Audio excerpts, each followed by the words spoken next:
सच के साथ। नमस्कार, सिटी वाराणसी लाइव में आप सभी का स्वागत है। मैं हूं ममता चौरसिया। आइए नजर डालते हैं आज की हेडलाइंस पर।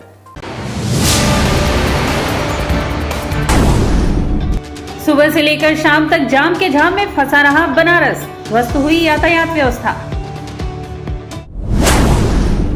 वाराणसी पहुंचे उप मुख्यमंत्री केशव प्रसाद मौर्य, आगामी नगर निगम चुनाव की तैयारियों का लिया जायजा। लैंगिक भेदभाव के खिलाफ बेटियों ने उठाई आवाज, बालिका महोत्सव कार्यक्रम में बालिकाओं ने मांगा बराबरी का अधिकार। और दिव्यांगजनों को आर्थिक रूप से आत्मनिर्भर बनाने हेतु आयोजित दीपशिखा मेले का हुआ भव्य शुभारंभ। और अब खबरें विस्तार से। दो प्रतियोगी परीक्षाओं के बीच जाम के चपेट में सुबह से शाम तक पूरा बनारस कराहता रहा।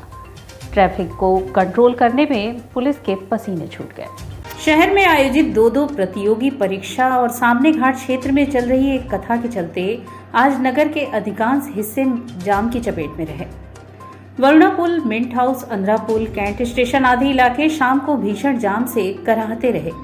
ये परीक्षाएं शहर के अलग अलग स्कूलों में आयोजित की गई थी। शाम को जैसे ही परीक्षा छूटी, परीक्षा देने वालों की भीड़ सड़क पर उमड़ पड़ी। लोग यह समझ पाने में असमर्थ रहे कि यह परीक्षा छुट्टी वाले दिन क्यों नहीं आयोजित की गई। इसी तरह सामने घाट में चल रही कथा के चलते लंका, अस्सी, भेलूपुर, सुंदरपुर इलाके भीषण जाम की चपेट में रहे। कुछ दिनों पहले चौकाघाट क्षेत्र में इसी तरह की एक कथा से आधा शहर कई दिनों तक जाम की चपेट में रहा। जाम छुड़ाने में ट्रैफिक पुलिस के पसीने छूट गए। दूसरी तरफ परीक्षा देकर लौटने वालों से नगर के रेलवे स्टेशनों पर भी अफरा तफरी और अव्यवस्था का माहौल देखा गया।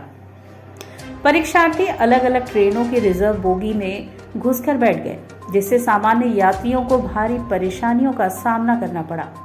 हालांकि रेल विभाग ने परीक्षा को देखते हुए विशेष ट्रेन चलाई थी, लेकिन यह नाकाफी रहा। भीड़ हर ट्रेन में घुस जा रही थी, यहाँ तक कि ट्रेन के टॉयलेट में भी लोग घुस गए थे। कोई सुविधा नहीं मिली है। सीधी बात है कि सबसे पहली बात, हम लोग का तो सेंटर दूर आया अलग बात है, लेकिन जो लड़कियां हैं उनका कम से कम होम सेंटर बनना चाहिए था। तो बहुत ही बुरी क्या सर कहना यही चाहेंगे कि गवर्नमेंट की लापरवाही कही जा सकती है। अगर उसने होम सेंटर बनाया हो तो कुछ गरीब बनाया हो तो इतनी जेल नहीं उठानी पड़ती। लेडीज़ को तो ज़्यादा दिक्कत है, क्योंकि उनको तो जिले में ही रहना चाहिए। एक मान लीजिए लेडीज साथ एक गार्जियन साथ में आया तो इसके लिए और ज़्यादा कर दी है, ज़्यादा और भीड़ बढ़ गई है ना। इन लोग को समझना चाहिए ना भाई कि लेडीज़ को जिले में रख दे, जेंट्स को भेज दिया जाए। वो इतना दूर सेंटर भेज दे, हम लोग को बहुत दिक्कत हुआ है ट्रेन में आने में। बस मुझे यही कहना है। वाराणसी में आयोजित प्रथम मणिकर्णिका फिल्म फेस्टिवल का शुभारंभ हुआ। वाराणसी में आयोजित प्रथम मणिकर्णिका फिल्म फेस्टिवल का शुभारंभ नागरीय नाटक मंडली मुरारीलाल मेहता प्रेक्षागृह में मुख्य अतिथि एवं फिल्म कलाकार संजय मिश्रा, भाजपा सह प्रभारी सुनील ओझा, महापौर Mithila Jaiswal, festival incharge Sumit Mishra, festival अध्यक्ष डॉक्टर अजीत सहगल एवं नागरीय नाटक मंडली न्यास के अध्यक्ष डॉक्टर संजय मेहता ने सम्मिलित रूप से दीप प्रज्वलन कर किया। इस अवसर पर मुख्य अतिथि संजय मिश्रा ने उद्बोधन में कहा कि उनके जीवन के हर रंग में बनारस रचा बसा है। बनारस से जुड़ी बचपन की यादें और यहाँ की खुशबू उनके जीवन को महकाती रहती हैं। उनका कहना है कि यह एक उत्कृष्ट प्रयास है और अगले वर्ष यह भव्य रूप में सामने आएगा। फेस्टिवल की शुरुआत संजय मिश्रा के अंग्रेजी में कहते हैं का प्रदर्शन किया गया, जिसमें उनके अभिनय को दर्शकों ने काफी प्रशंसा की। फिल्म प्रदर्शन के बाद डॉक्टर रतिशंकर त्रिपाठी और संजय मिश्रा की वार्ता को दर्शकों ने अत्यधिक पसंद किया। भाजपा प्रभारी सुनील ओझा एवं महापौर मिथिला जायसवाल ने इस समारोह के आयोजन के लिए शुभकामनाएं दी। सुमित मिश्रा ने मणिकर्णिका फिल्म फेस्टिवल की पूरी जानकारी दी और कहा कि दशकों पहले देखा सपना साकार हुआ। फेस्टिवल के अध्यक्ष डॉक्टर अजीत सहगल ने अतिथियों का स्वागत किया। सुमित मिश्रा एवं डॉक्टर संजय मेहता ने अंग वस्त्रम प्रदान कर अतिथियों का सम्मान किया। इस अवसर पर कन्नड़ फिल्म बनारस के नायक जैद खान और अभिनेत्री सोनल भी उपस्थित थी। संयोजिका सुमन पाठक ने अंग वस्त्रम पहनाकर अभिनेत्री सोनल का स्वागत किया। इस अवसर पर नागरी नाटक मंडली में नवनिर्मित हॉल का उद्घाटन भी संजय मिश्रा, सुनील ओझा एवं महापौर मृदुला जायसवाल ने किया। सब कुछ एकदम जिंदा है, आपको लोग चले गए मणिकर्णिका इंटरनेशनल फिल्म फेस्टिवल बहुत खूबसूरत चीज़ सुमित ने शुरू किया है। मेहता सर ने उनको प्रमोट किया, मनोबल बढ़ाया, सब कुछ। तो मैं बहुत सौभाग्यशाली हूँ कि इसका चीफ गेस्ट मुझे बनाया गया। इस स्टेज पर चलने के लिए मेरा रास्ता दूर कहीं बैठाना चाहिए। कभी किसी का परफॉर्म चल रहा है, कभी किशन महाराज है, कभी लच्छू महाराज है, कभी गोरे महाराज है, दूरी रहता तो कभी आया नहीं इस स्टेज पर। और आप लोगों के आशीर्वाद से, पापा जी के प्यार से यहाँ चीफ गेस्ट बना के बुलाया गया। उप मुख्यमंत्री केशव प्रसाद मौर्य वाराणसी पहुंचे व आगामी नगर निगम चुनाव की तैयारियों का जायजा लिया। आगामी नगर निगम चुनाव की तैयारियों का जायजा लेने प्रदेश सरकार के उप मुख्यमंत्री केशव प्रसाद मौर्य वाराणसी पहुंचे। इस बैठक में प्रदेश सरकार के राज्य मंत्री गिरीश चंद्र यादव के अलावा बीजेपी के वरिष्ठ पदाधिकारी मौजूद रहेंगे।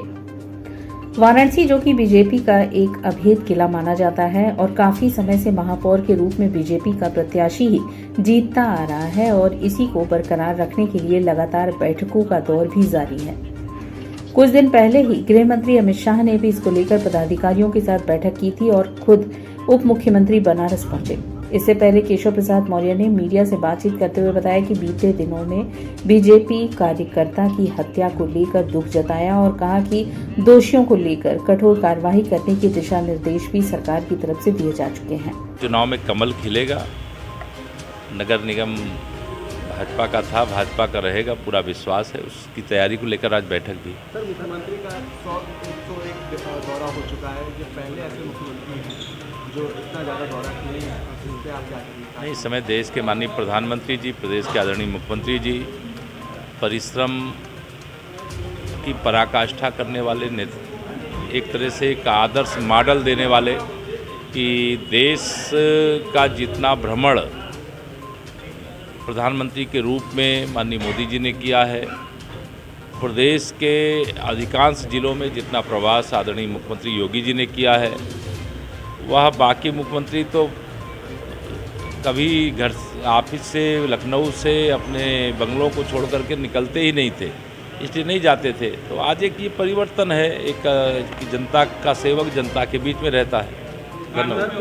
लगातार विपक्ष जो है हमलावर हो रहा है और बनारस में भी कानून की खुलेआम धज्जियां उड़ाते हुए वरिष्ठ बीजेपी नेता की हत्या कर दी जाती है, जबकि पुलिस को पहले से इनपुट था कि इस तरह की घटना होने वाली है, आशंका थी, लेकिन उसके बावजूद लेट कर दिया गया। क्या कहेंगे?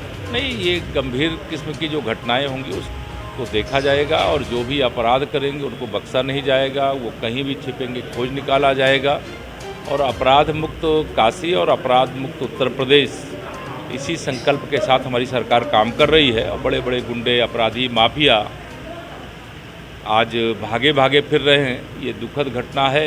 आज मैं जाऊंगा भी और उनके जो भी दोषी हैं उनको पकड़ा जाएगा, उनके खिलाफ कठोर कार्रवाई की जाएगी। बीएचयू स्थित मालवीय मूल्य अनुशीलन केंद्र में एक दिवसीय अखिल भारतीय विश्व संगोष्ठी का आयोजन हुआ। काशी हिंदू विश्वविद्यालय स्थित मालवीय मूल्य अनुशीलन केंद्र के महामना सभागार में एक दिवसीय अखिल भारतीय विद्वत संगोष्ठी का आयोजन किया गया। इस विद्वत संगोष्ठी का विषय आदर्श आचार्य परंपरा था। कार्यक्रम का शुभारंभ वैदिक मंगलाचरण, दीप प्रज्वलन और मालवीय जी की प्रतिमा पर माल्यार्पण कर किया गया, जिसके बाद संगीत और मंच कला के छात्र द्वारा कुलगीत की सुंदर प्रस्तुति हुई। कार्यक्रम के मुख्य अतिथि प्रोफेसर प्रेम नारायण सिंह, मुख्य वक्ता डॉक्टर शिव कुमार, विशिष्ट अतिथि पुष्कर मिश्रा, कार्यक्रम के सचिव प्रोफेसर अभिमन्यु सिंह, कार्यक्रम संयोजक प्रोफेसर विनय कुमार पांडे, कार्यक्रम की अध्यक्षता प्रोफेसर दिनेश चंद्र राय और कार्यक्रम का संचालन प्रोफेसर धीरेन्द्र कुमार राय ने किया। कार्यक्रम में एनएसएस के प्रोफेसर बाल लखेंद्र भी उपस्थित थे। कार्यक्रम के दौरान अतिथियों का स्वागत माल्यार्पण, अंगवस्त्रम एवं स्मृति चिन्ह देकर किया गया। प्रोफेसर धीरेन्द्र कुमार राय ने कहा कि आज मूल्यों का क्षरण जिस तरह से समाज में हुआ है, जिस तरह से भारतीय ज्ञान परंपरा की बातें पीछे छोड़कर जा रही हैं और पिछले कुछ वर्षों में शिक्षक और शिक्षार्थियों के बीच जो अंतर संबंध है वह उसे पारिवारिक संबंध से प्राप्त हो सकता है। परिवार है उसकी पाठशाला है और माँ है उसकी प्रथम आदर्श शिक्षिका है। तो ऐसे में आदर्श आचार्य परंपरा की बातचीत को आज काशी में किया गया है। शास्त्रार्थ की दृष्टि से देखें, शिव से शंकराचार्य तक की एक बड़ी परंपरा है। आश्रम परंपरा एक लोक अभियान है जिसके अंतर्गत लोक में मूल्यों को, नैतिक बल को सुदृढ़ करने की क्रिया को कैसे गतिमान किया जाए, उस दिशा में चिंतन चलता है।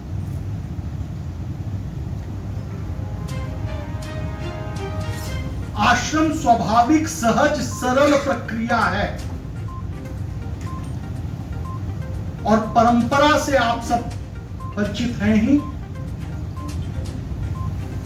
परंपरा का अर्थ होता है जो अपने भीतर भूत, वर्तमान और भविष्य तीनों को पिरोकर रखती है। लोक समिति वाराणसी और आशा ट्रस्ट के संयुक्त तत्वाधान में शनिवार को बालिका महोत्सव कार्यक्रम के अंतर्गत बेटियों ने लैंगिक भेदभाव के खिलाफ आवाज उठाई।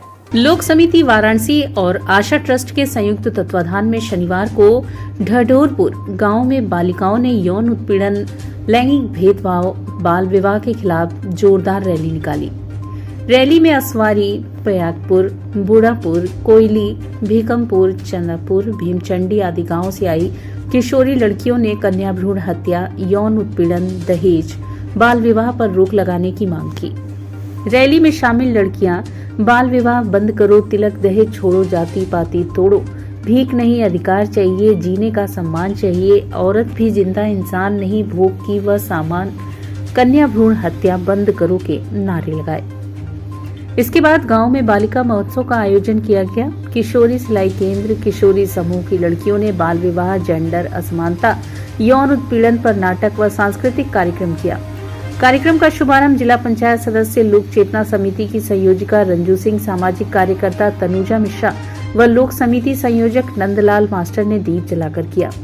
मुख्य अतिथि लोक चेतना समिति की निदेशिका रंजू सिंह ने कहा कि दहेज समाज में अभिशाप है, जिसके कारण बहुत सी लड़कियों की पढ़ाई छुड़ाकर कम उम्र में उनकी शादी करा दी जाती है, जिससे लड़कियों की सेहत पर बहुत बुरा प्रभाव पड़ता है। अध्यक्षता सीतापुन संचालन मैनबा बानो व सीमा तथा धन्यवाद ज्ञापन कार्यक्रम संयोजिका सोनी ने किया। कार्यक्रम में मुख्य रूप से जिला पंचायत सदस्य ललिता यादव, आशा, सरोज, मैनब बानो, बेबी, उर्मिला विश्वकर्मा, अनीता, सोनी, आशा रानी, राजकुमारी, मधुबाला, मैत्री, अखिलेश मिश्रा, काजल, नीलम, सुंदरी, नेहा, फरीदा, तनु, नूरजहां, आफरीन आदि ने अपने अपने विचार रखे। असवारी, भीखमपुर, चंदापुर व ढढोरपुर की बच्चियों द्वारा ढढोरपुर में बालिका महोत्सव कार्यक्रम मनाया गया। कार्यक्रम में बच्चियों ने जोरदार रैली निकाली। रैली निकालकर अपने हक अधिकार के बारे में नारे लगाए, जैसे बाबा हमको पढ़ने दो, पढ़कर आगे बढ़ने दो, भीख नहीं अधिकार चाहिए, जीने का सम्मान चाहिए, किशोरियों पर हिंसा करना बंद करो आदि नारे लगाते हुए कार्यक्रम स्थल पर पहुंची, जहां पर बच्चियों ने विभिन्न प्रकार के सांस्कृतिक कार्यक्रम किए और कार्यक्रम में महिलाओं और किशोरियों के हित की बातें की गई। अखिल भारतीय विद्यार्थी परिषद ने फीस वृद्धि को लेकर विरोध प्रदर्शन किया। काशी हिंदू विश्वविद्यालय रिश्ताता कार्यालय पर अखिल भारतीय विद्यार्थी परिषद के छात्रों ने जमकर प्रदर्शन किया। धरना प्रदर्शन के दौरान बड़ी संख्या में छात्र पहुंचे थे। अखिल भारतीय विद्यार्थी परिषद के छात्र पुनीत कुमार ने कहा कि क्या विश्वविद्यालय प्रशासन द्वारा लगातार फीस वृद्धि की जा रही है। लगभग सभी सीटों में वृद्धि की गई है, जिसको लेकर हम लोग आज विरोध प्रदर्शन कर रहे हैं। विभिन्न विश्वविद्यालयों की परिस्थितियां अलग हैं, परंतु हमारे विश्वविद्यालय में 45% से लेकर 50% तक विभिन्न पाठ्यक्रमों में वृद्धि की गई है। छात्रों ने कहा कि अभी तो हम अनिश्चितकालीन धरने पर हैं। अगर फीस वृद्धि वापस नहीं ली गई तो आर पार की लड़ाई होगी। उन्होंने कहा कि वृद्धि को लेकर जब छात्र आंदोलित हुए हैं तो मनगढ़ंत प्रेस विज्ञप्ति जारी कर दी गई है, जो कहीं से भी उचित नहीं है। विश्वविद्यालय का मामला है, वहाँ की स्थितियाँ क्या है, लेकिन हमारे विश्वविद्यालय का स्थिति ये नहीं है कि 45%, 50% फीस कोर्सेज की बढ़ाई है, हॉस्टल की बढ़ाई है। जिस हॉस्टल की फीस 3000 थी, आज उसकी 5300 है। जिस हॉस्टल में बच्चे 10 महीने 3000 दे के रहते थे, आज उसमें 6 महीने रहेंगे 6000। ये वाजिब नहीं है किसी तरीके से। नगवा स्थित इंटरनेशनल हिंदू स्कूल में विज्ञान प्रदर्शनी का आयोजन हुआ। सीबीएसई विद्यालय इंटरनेशनल हिंदू स्कूल में शनिवार को विज्ञान प्रदर्शनी का आयोजन किया गया, जिसका उद्घाटन विद्यालय के अध्यक्ष डॉक्टर सुमन कुमार मिश्र यूएसए ने किया, जिसमें मुख्य अतिथि professor RP Malik, professor GP Dubey, professor Anil Kumar Tripathi एवं प्रोफेसर यामिनी भूषण त्रिपाठी रहे। विज्ञान प्रदर्शनी में देश के कई ख्याति लब्ध विज्ञानविद भी शिरकत किए। विद्यालय में वृहद स्तर पर आयोजित इस विज्ञान प्रदर्शनी में चौथी कक्षा से लेकर 12वीं कक्षा तक के छात्र प्रतिभाग किए। छात्रों द्वारा वर्तमान चुनौतियों को ध्यान में रखते हुए global warming, solar power energy जैसे विषयों में मॉडल बनाए गए। प्रदर्शनी में भौतिक रसायन एवं जीवन विज्ञान तथा रोबोटिक्स पर आधारित 100 से अधिक मॉडल दिखाए गए। इसके अलावा न्यूटन मॉडल, भूकंप सेंसर एवं anti slip alarm for drivers एवं वॉइस कंट्रोल रोबोट जैसे मॉडल तथा अल्ट्रा स्मार्ट सिटी के मॉडल आकर्षण का केंद्र रहे। विज्ञान प्रदर्शनी का क्षेत्रीय जनता एवं छात्र छात्राओं, शिक्षकों ने भी अवलोकन किया। इस अवसर पर विद्यालय की प्रबंधक संध्या मिश्रा, विद्यालय के प्राचार्य पी मधु, शैक्षणिक सलाहकार जयंती सामंत एवं उप प्रधानाचार्य कृष्ण अवतार गुप्ता समेत सभी शिक्षक एवं शिक्षार्थी भी उपस्थित रहे। चीफ गेस्ट बुलाया जो director of institute of technology professor Tripathi को, और उन्होंने ये सब देख करके बड़े वो उत्साहित हुए और उन्होंने कहा कि चुन करके कुछ ऐसे बच्चे हों जिनको की रुचि हो, जो प्रतिभावान हो, उनको सिलेक्ट करके उनके पास भेजिए। वो BHU में उनको लाइब्रेटरी में दिखाएंगे 17 के इंस्ट्रूमेंट किस तरह से काम हो रहा है। तो मैंने उनसे अनुरोध किया, हमने कहा कि अमेरिका में ये है कि हाई स्कूल के बच्चे यूनिवर्सिटी में जाते हैं, तो हमारे यहाँ तो बच्चों में एक बड़ी ख़राब आदत हो गई है कि वो एक दिन वाला स्कूल जाना चाहते हैं। अब आप पूछिए कि एक दिन का स्कूल क्या है। आपने सुना होगा वन टीचर स्कूल, एक टीचर है सारे स्कूल में, छोटे बच्चों में, लेकिन वन डे स्कूल क्या होता है। तो ये एक नई बीमारी है बनारस में कि स्कूलों ने कह दिया कि एक दिन आओ हमारे पास पढ़ने को, हम पूरी फीस ले लेंगे और तुम 4-5 दिन अपना कोचिंग में ज्वाइन करो और हम तुमको अटेंडेंस भर के भेज देंगे CBSE को। तो ये झूठ बच्चों को सिखा रहे हैं, उनको बेईमान बना रहे हैं। एक प्रोजेक्ट बनाया जिससे जो BHU में हमने अपनी सिटी को देखते हुए, जैसे एक्सीडेंट्स वगैरह ट्रैफिक लगती थी, उसको देखते हुए हमने प्रिवेंट करने के लिए एक्सीडेंट्स और ट्रैफिक हमने एक प्रोजेक्ट बनाया स्मार्ट सिटी बेस्ड। क्या क्या उसमें आपने दर्शाया है? सर हमारे सिटी में मेनली 2 बेस्ट एडवांटेज है डैट कि अगर नाइट होने को होगा तो वो ऑटोमेटिक स्ट्रीट लाइट जल जाएगी। इट मीन्स कि और सोलर पैनल हमने यूज़ किया है जिससे कि हमारी जो इलेक्ट्रिक और मतलब इलेक्ट्रॉन्स जब हम लोग फ्लो करते हैं, जिससे कि हमारी इलेक्ट्रिसिटी की जो स्ट्रीट लाइट होती है वो जल जाती है। वो हम लोग सोलर पैनल से भी इलेक्ट्रॉन्स को ले सकते हैं कि हमारी आई थिंक सो इन एक साल में हम लोग कम से कम 900 करोड़ यूनिट्स ऑफ हम लोग इलेक्ट्रिसिटी बचा सकते हैं सोलर पैनल यूज करने से। और यहाँ वक्त चला है एक छोटे से ब्रेक का, मिलते हैं ब्रेक के बाद। सच के साथ PMC hospital, habitat for humanity. Doctor Sanjay Chaurasia और डॉक्टर श्वेता चौरसिया के दूरदर्शी सोच और सेवा भाव से PMC हॉस्पिटल की शुरुआत हुई। 2008 से PMC हॉस्पिटल ने लोगों को उत्कृष्ट चिकित्सा सुविधा प्रदान की है।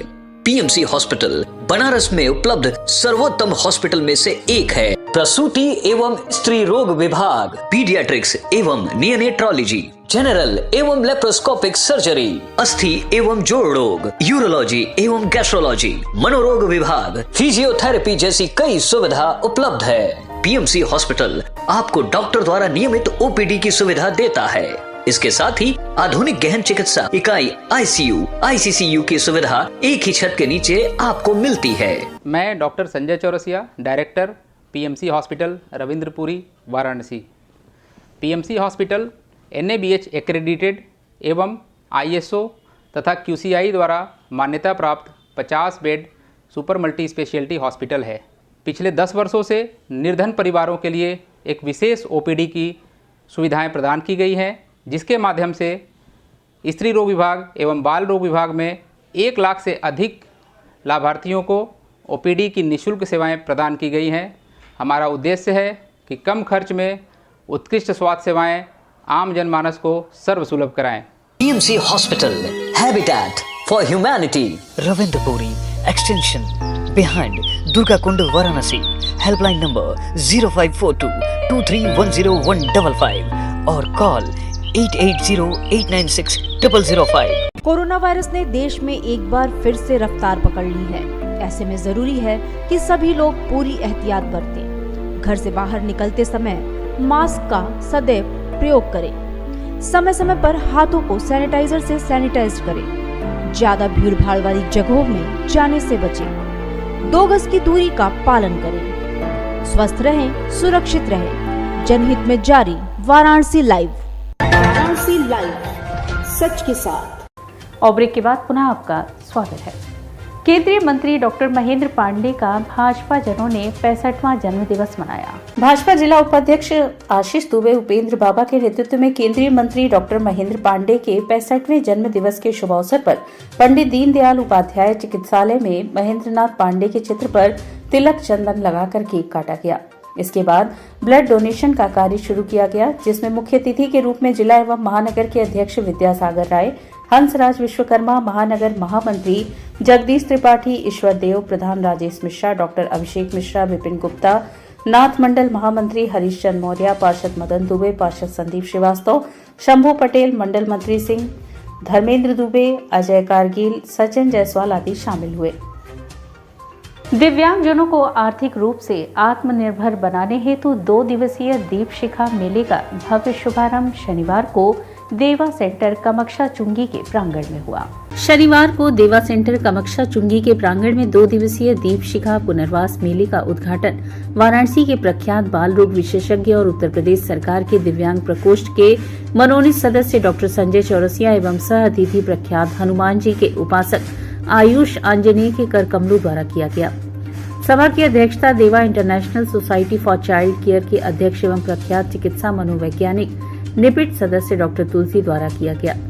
दीप शिखा उद्घाटन समारोह में वाराणसी शहर एवं ग्रामीण क्षेत्र के कई दिव्यांगजन, उनके माता पिता एवं नगर के गणमान्य नागरिक उपस्थित थे।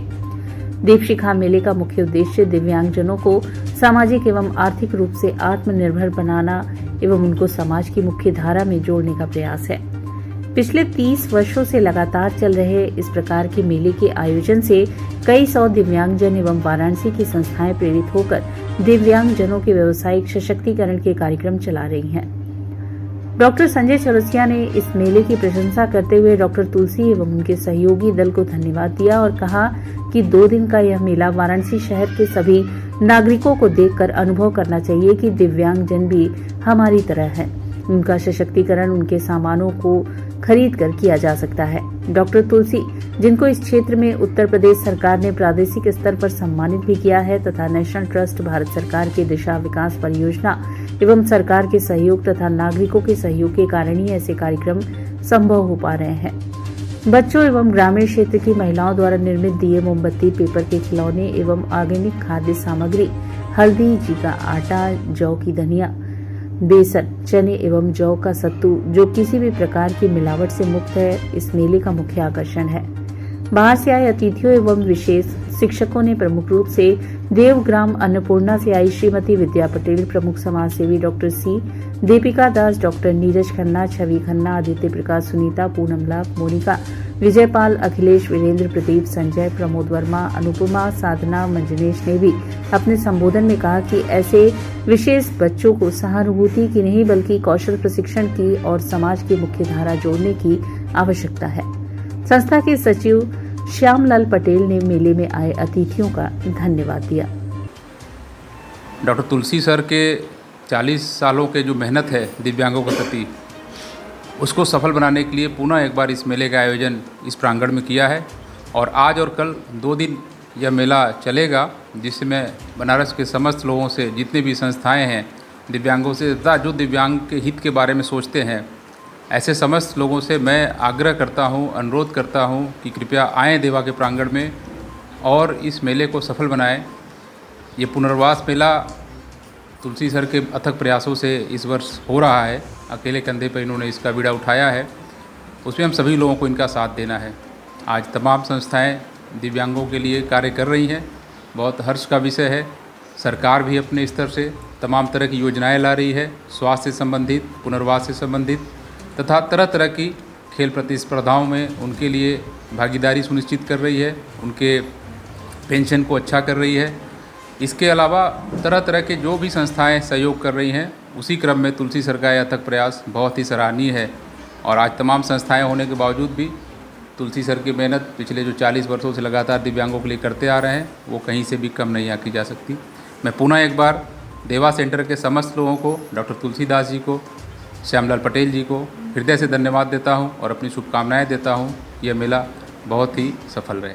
दीपशिखा पुनर्वास मेला, ये एक पुनर्वास मेला है साथियों। इसमें दिव्यांग जनों को सशक्त बनाने के लिए जो कार्यक्रम साल भर किए गए, जो उनके संग में जैसे मोमबत्तियाँ हुई, दिए हुए, या ग्रामीण महिलाओं के द्वारा बनाई गई खाद्य सामग्री हुई, उनका यहाँ पर डिस्प्ले है। खासकर खाद्य सामग्री में हम लोग ऑर्गेनिक खाद्य सामग्री जैसे जौ का आटा, जौ का सत्तू और बेसन, दलिया, हल्दी, जो आजकल इतना विदूषित मात्रा में शहरों में और मिलावट के संग मिल रहा है, उन सभी प्रोडक्ट्स को यहाँ दिखाया गया है। और मैं सभी नगरवासियों से अनुरोध करता हूँ कि इस 2 दिन के इस अनूठे मेले में ज़रूर आएँ और आकर के यहाँ इनकी खरीदारी करें। आपकी खरीदारी ही इन दिव्यांग बच्चों का सशक्तिकरण होगा। Thank you very much. पवित्र कार्तिक माह में बिंदु माधव प्रांगण व पंचगंगा घाट पर अभियान चलाकर नमामि गंगे ने सफाई कर स्वच्छता का संदेश दिया। शनिवार को विश्व कल्याण की कामना से पवित्र कार्तिक मास में नमामि गंगे ने प्राचीन बिंदु माधव की आरती उतारी।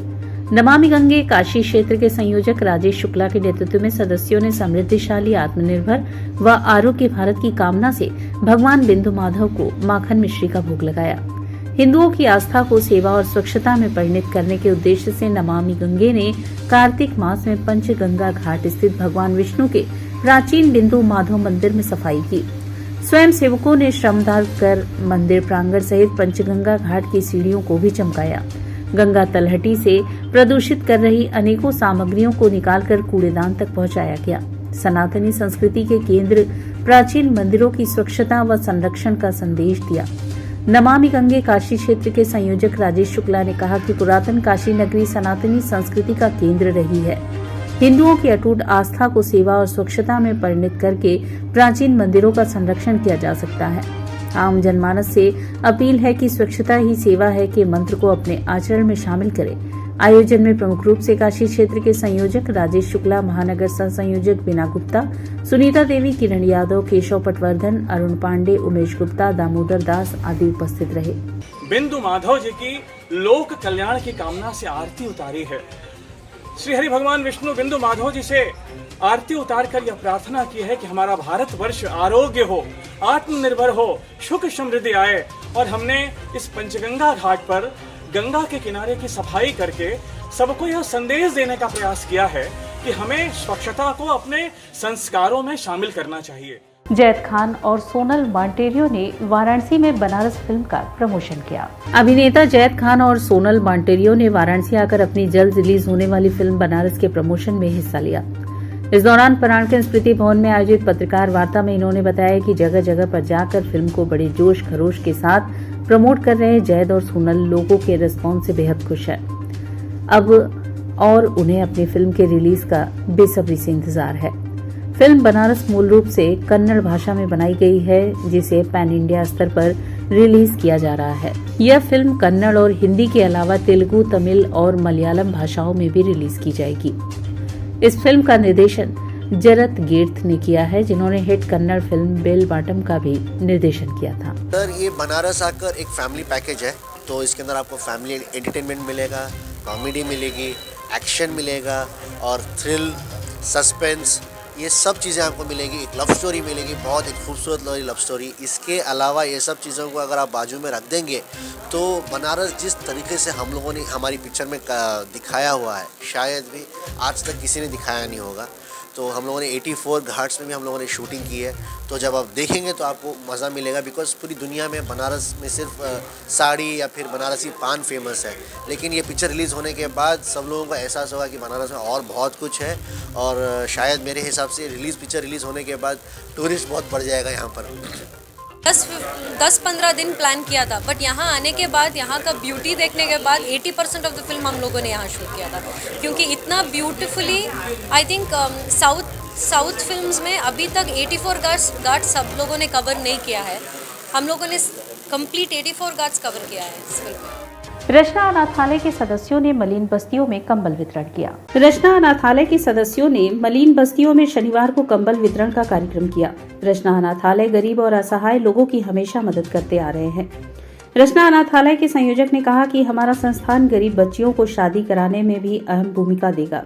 अभी तक सामाजिक कार्य के साथ साथ गरीब असहाय दुखियों का मददगार करता आया है।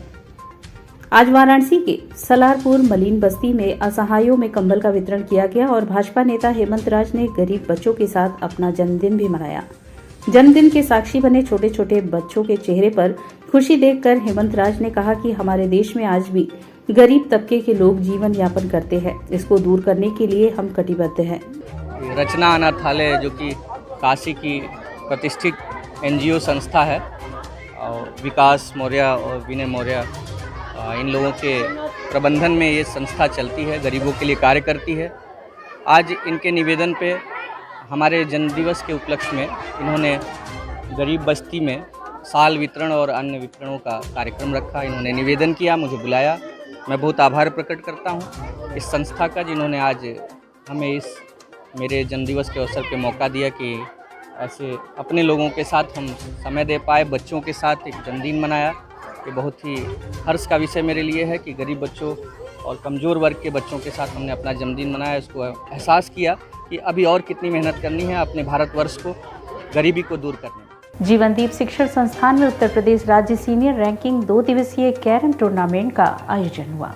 उत्तर प्रदेश राज्य सीनियर रैंकिंग 2 दिवसीय कैरम टूर्नामेंट का जीवनदीप शिक्षण संस्थान बड़ा लालपुर में शनिवार को शुभारंभ हुआ। इस टूर्नामेंट में 27 जनपदों के 60 खिलाड़ी भाग ले रहे हैं।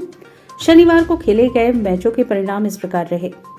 टॉप सीडेड अब्दुल रहमान ने लीग के दोनों मैचों में मोहम्मद सलीम झांसी और अनिल सिंगले सोनभद्र को, उमर तनवीर कानपुर ने प्रयागराज के मोहम्मद सलमान और मोहम्मद आरिफ को, मोहम्मद आरिफ लखनऊ ने झांसी के प्रीतम सिहारिया और जौनपुर के शोएब अंसारी को और अनमोल वर्मा हमीरपुर के शहजाद मोर्दाबाद ने शमसुल हक मऊ और मोहम्मद सैफ कानपुर देहात को 2 सीधे सेंटों में जहां विजय प्राप्त किया, तो वहीं वाराणसी के अशोक कुमार सिंह, कृष्णदयाल यादव, अश्वनी चक्रवाल, शिवदयाल यादव, मऊ के मेहताब, आगरा के फैजल खान, फैज जमाल मुरादाबाद, मोहम्मद ओवैसी लखनऊ, मोहम्मद आसिफ प्रयागराज ने स्लैम के साथ इमरान खान कानपुर ने लीग का एक मैच जीता।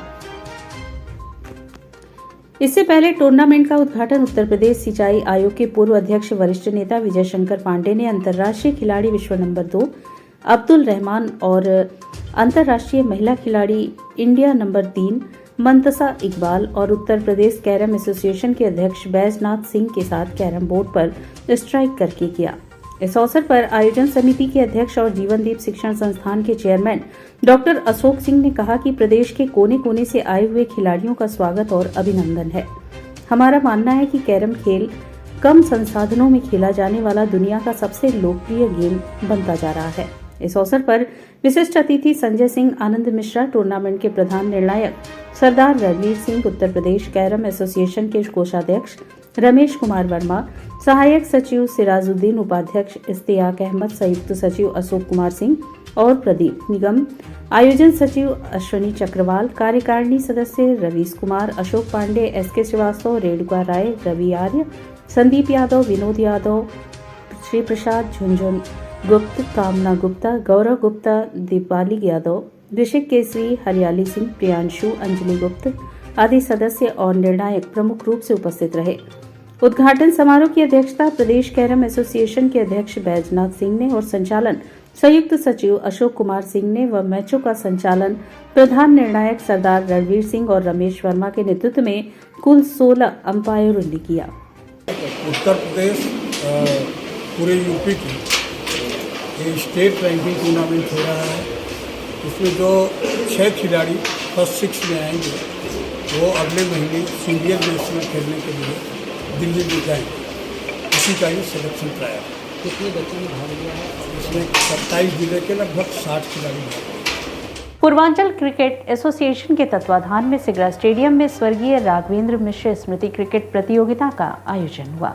शनिवार को पूर्वांचल क्रिकेट एसोसिएशन के तत्वाधान में सिगरा स्टेडियम वाराणसी के मैदान में स्वर्गीय राघवेंद्र मिश्र स्मृति क्रिकेट प्रतियोगिता में शनिवार को सिंगल विकेट क्रिकेट प्रतियोगिता कराया गया, जिसमें अश्विनी यादव ने फाइनल में अनुज केसरी को हराकर विजेता हुए। कुल 16 क्रिकेट खिलाड़ियों ने सिंगल विकेट क्रिकेट प्रतियोगिता के अंतर्गत आपस में जोर आजमाइश की, जिसमें अश्विनी यादव सर्वजेता रहे। आरंभ में विवान चौरसिया को अनुज केसरी ने हराया, सुमित ने लक्ष्य पांडे को हराया, जानवी ने राजवीर को हराया, प्रियांशु पांडे ने दिव्यांशु त्रिपाठी को हराया, सागर ने धनेश को हराया, रुद्रेश ने सुमित को हराया।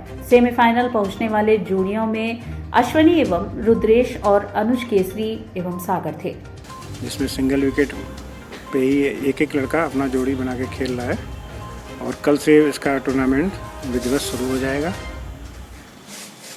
सिंगल विकेट कराने का क्या तात्पर्य, किस तरह से होता है? सिंगल विकेट एक बच्चों में स्वस्थ स्पर्धा मिलती है, जो अकेला खिलाड़ी अपना प्रतिभा दिखा के चैंपियन हो सकता है।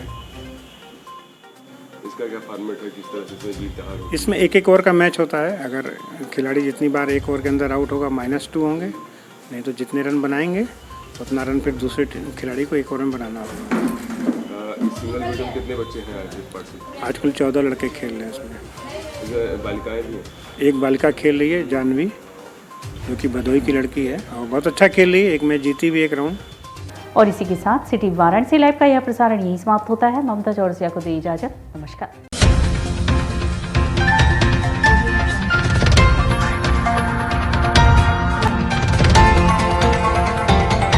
वाराणसी लाइव, सच के साथ।